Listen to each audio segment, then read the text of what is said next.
Bonjour mes bien-aimés dans le Seigneur, c'est le révérend Patrick Lévy au Pélo. J'aimerais encore ajouter en parlant sur l'établissement pour la conquête dans les ministères. Il restait une partie, la deuxième partie que je devais ajouter, qui n'est pas aussi longue, qui est courte.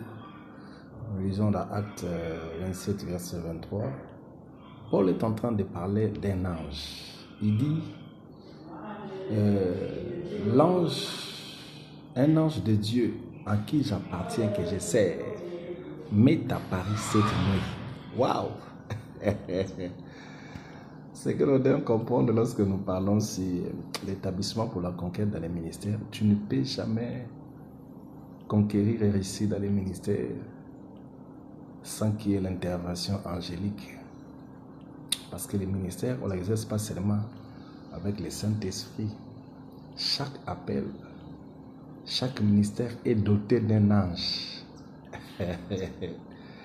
Et beaucoup de gens ne comprennent pas ça. Voilà pourquoi quand vous ne maîtrisez pas les mystères des anges, vous allez commencer à raconter n'importe quoi. Et Paul est en train de parler, alors qu'ils arrivent dans les navires avec les gens qui étaient avec lui, les commerçants. Ils ont commencé à jeter leurs marchandises pour essayer un peu de calmer les esprits qui s'agitaient, les vents qui soufflaient. Et l'ange apparaît, et cet ange apparaît souvent, et se manifeste souvent dans les moments les plus difficiles où nous traversons dans le parcours du ministère. C'est là où cet ange intervient. Il agit et il se manifeste. Et l'ange était apparu pour lui rassurer qu'ils ne vont pas mourir. Pourquoi? Parce que son ministère était doté d'un ange. Et il dit, un ange de Dieu à qui j'appartiens et que je sers m'est apparu cette nuit. Waouh! Waouh! Waouh! Waouh!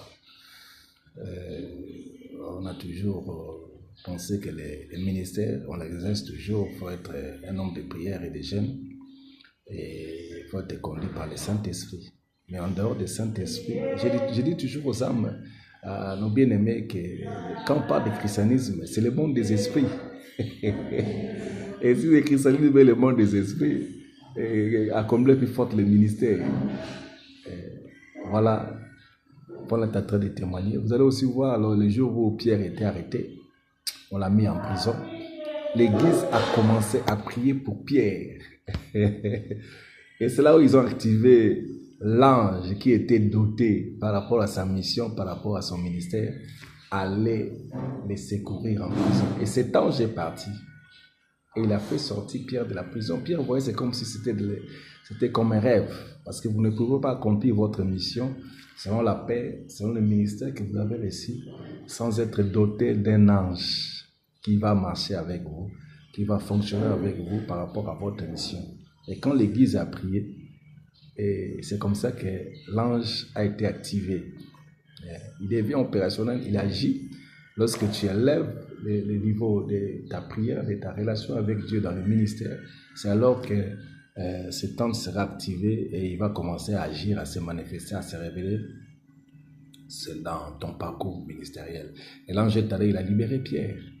Pierre voyait comme un rêve. Et quand il est venu toquer, écoutez la réponse. Les gens disaient non, c'est pas Pierre, c'est son ange. Oui, ils avaient raison de dire ça. Que Dieu vous bénisse. C'est le révérend Patrick Lévy au Pélo. J'aimerais saluer en passant